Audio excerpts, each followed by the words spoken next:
I guess we got to start with the obvious one. Talk about getting started fall camp with such a year of uncertainty right now and what that's like. Yeah, I was really pleased with the practice today. Had the guys go and did some crossover stuff, and I really feel good about our group and with all the uncertainties and things that are happening. I mean, I think our only goal is to try to be ready for whatever happens, and hopefully we get those opportunities to play this fall, and if we do, and we'll be ready by then. So that's been our focus. I've been really pleased with our leadership on this team, and from our coaches, our assistants, the administration, everyone's done an amazing job allowing us to be in this position right now. So just thankful and happy that I get to see you guys, even though it's on Zoom, but good to see you guys. You guys look really comfortable, Jared. You're hanging out in the big old lazy boy recliner. That's nice. Well, I got to be in the basement, Kalani, because my wife's got the office upstairs. So, we got to keep things organized. This sounds about right for right now. But how much have you had, Kalani? Just the last thing for me, just how much have you had input and discussions with Tom as you guys have tried to figure out what the season might look like?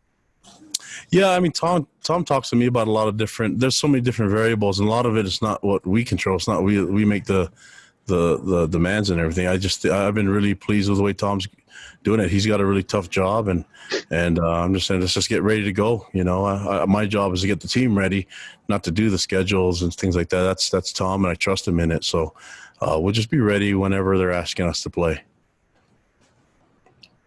Okay, Caleb Turner, go for it. All right. Well, Coach, as I'm sure you heard over the weekend, a bunch of players from the Pac-12 got together and kind of made some demands, expressed some concerns about returning to play this fall and some other issues as well. And I was just curious if you have had any athletes on your team come to you or express any concerns about returning to play this fall. Well, if it's about the COVID-19, yeah, we've had a lot of discussions about that, and there's a lot of players that have reasons in the NFL and a lot of different levels of opting out, not playing, and I understand those, and I'm very sensitive to that. If it's about some of the demands and stuff that happened over the weekend, then I think it's important that we talk to our players and educate them as much as we can. It's a good exchange. I've always had an open door policy with our players. I've always felt that it's important for them to voice their opinions and to express themselves to each other and to talk amongst each other, but also to converse with the coaches, mentors that they have on campus and our administration. So we've had a great dialogue and open conversation here about everything and cover a lot of different categories. But I think it's important for them to feel that their voices are heard and that, when they're asking about something, that we give them the opportunity to understand something thoroughly, and so they can understand what's being said and what whether it's money or things like that, they understand the situation that they're in and the situation that the administration in and I'm in as head coach. I think that there's nothing wrong with just being able to talk things through and be able to communicate. And I just know that I've said this before, but if you don't have that communication, then it's usually filled with negativity, right? So I think it's important that we stay updated on a lot of different topics, not just the situation with COVID or the situation with revenue and things like that, but also just everything in general. I think we're in a unique university where we can talk a lot about different things and have different opinions. I think it's important that we respect each other and grow from sharing and learning from each other.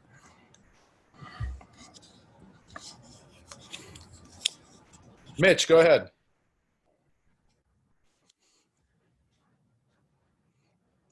He's muted, I bet. Are you still muted? You got me now? There you go. Go for it. Kalani, good to talk with you finally. It's good to start the season here. I'm curious, since June 1st, since the voluntary workouts began, how many tests have been administered to the players, and how many positive cases have you guys seen since voluntary workouts entering camp? I think that's a question that I'm not at freedom to answer. We have, I think, keeping the players and the student athletes, their privacy is important, right? But I can say that we've had We've ran tests, and we've done we've done a great job here as administration. Have done a great job organizing the screening process, and our sports medicine department, our doctors, done a great job at educating our players and understanding the importance of social distancing and understanding the importance of wearing a mask and things like that. So it's important that we do our part so that we can keep this a low risk environment in order for us to play football, right? So, but when it comes down to the details and the numbers and that stuff, I don't have the answers to that. So nothing against you, Mitch. That's a good question, though. I can't answer it. Yeah, understandable. Have any players expressed, kind of touching on a little bit of the COVID-19 and stuff, have players expressed to you that they're a little bit concerned about or potentially withdrawing from the season? Is that something that could be a possibility with your team? I think there's been some. I think if you look at it, we have 123 guys on the team, so they're not all going to agree with the same thing. They all have different backgrounds, and they all have different situations where maybe someone at home is could be a high risk person, right? So I think for them, it's going to be different. And I've heard it all. I've heard a lot of different concerns. I've heard some people that just I'm not really worried about it, right? My job is to say whether you're concerned or not concerned about it. There's a protocol that we have to follow, and in order to follow that is to protect not just ourselves but everyone else, is being mindful of everybody, right? And seeing that what the virus has done. I mean, if you can imagine some people and their thoughts, it's all over the spectrum, right? But regardless of how you feel, this is what we need to get done. This is the protocol. This is the process that we need to do, and in order for us to play football. But also, it doesn't hurt to show kindness and to care about others and be mindful of them and others that may be struggling and that could be at high risk. That's an important thing for us to think of others first. Thanks. Norma, go right ahead. Hi, Coach. How are you doing? What's up, Norma? So I just wanted to sort of get the feel for what's the morale like right now in the locker rooms, out in the field. Well, we just had practice, had a few skirmishes, right? A few fights. So I think a lot of guys are frustrated being all bottled up, and now they get out there and play football. Great competition. It's been an awesome thing for me to see, and great leadership. I mean, as I say, we have a little bit pushing and shoving and things like that, but it's nothing too crazy. It's just what you expect from most of the time playing football. But the guys are anxious. They want to get out on the field. They want to play.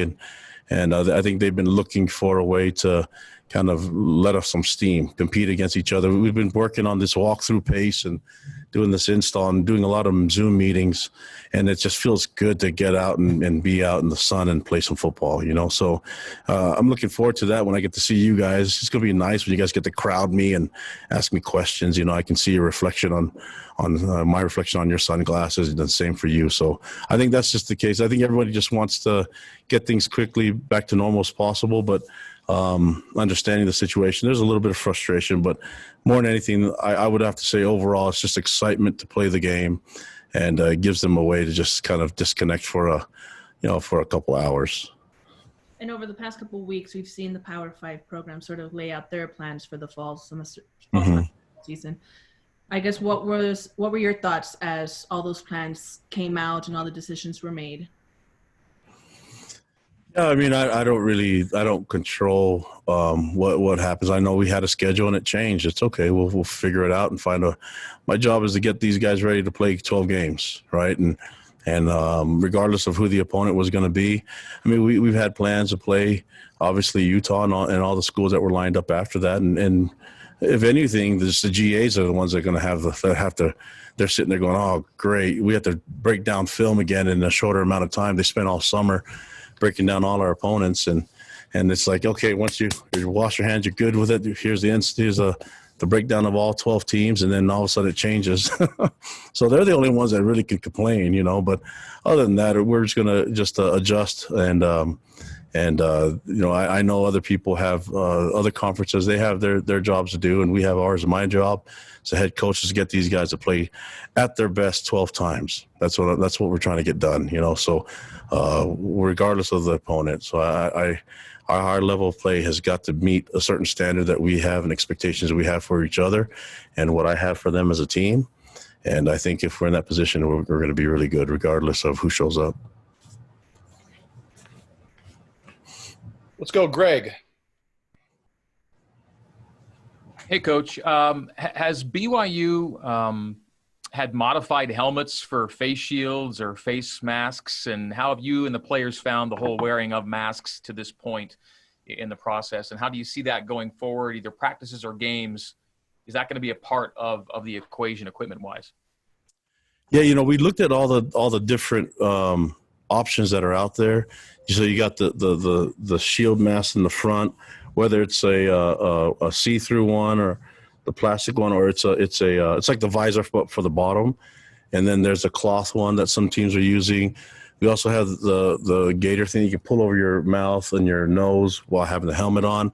So we're looking at all those different options today. We just now that we have all the options in place today, we're looking at them at what they would feel comfortable with. But I think if we give them those options, then we'll be able to be in a position to keep it low risk. I don't know how that's going to work in games and what the requirement will be in games, but if they're used to practicing with it, they'll be fine.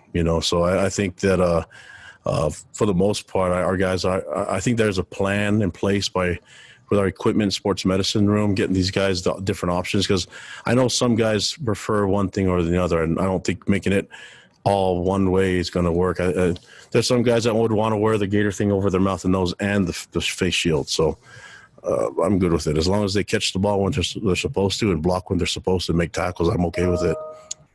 Good to see you, Greg. The guys adjusted pretty well just in the voluntaries and the mandatories to just having something on their face when they're in the heat and expending energy, things like that? Yeah, nobody likes it, right? It's not comfortable, but I think they're getting kind of used to it. They're understanding it, and they just know that it's a necessity. So, it's getting hot out there, and the guys have to have these masks on, but it's okay. It's the price that you pay to keep it a low risk environment so that we can keep practicing. And these guys are willing to do that in meetings, and they're willing to do that in our practices and things. So I think for the most part, it has, they would rather not do it. I think we would all rather be doing things back to normal, right? But we'll just adjust and make it work as much as we can. Thanks. All right, let's go, Jay, and then Dana. Hi, Coach. I was just wondering. Oh, Jay, you went no camera? I'm still in my pajamas. Okay. You wouldn't want to see that. Good excuse. You have the PS4 controller on your knee. I get it. Go ahead. I was just wondering if any players have opted out, as we're seeing that some players are choosing to do around the country as far as the season goes. And if there were any maybe no-shows today, that guys that have decided just, there's always some guys that don't show up. As far as opting out, no one has opted out yet, right? So I think that as we keep educating everyone and understanding what their concerns and things like that, I think for the most part right now, we're just dealing with guys that have had off-season surgeries, kind of trying to get back in time, and then just the normal what happens in day one. I don't think anybody got hurt today. I think it was maybe one hamstring tightness, right? And other than that, I think everybody was pretty good. So yeah, no one has opted out yet when it comes down to that. Then my second question would be, just without knowing your first opponent, with so much uncertainty, kind of what was your message to keep the guys motivated and focused with so much uncertainty in the air? Well, I think it's been different with this group. They're a little bit more veteran than what we've had in years past, and I think these guys are going through the circumstance that we've had, the quarantine, the pandemic, everything that we've had to deal with, adjusting. I think these guys understand it, right? And I think they'll just be thankful. What I've seen from our players is just gratitude and appreciation for the people that are working hard to get us a schedule in place. And so I think these guys just going with it, getting everything ready and doing their best. I see a very focused group in this team. So it'd be a lot easier to get more focused when you know your first opponent. But I think we just tell them to just be ready for anything that is a possibility out there. But more than anything, we just have to be at our best right at the get-go when we are able to play that first game. And then that's been the focus. But as far as the guys are upbeat, they're excited, and this day one,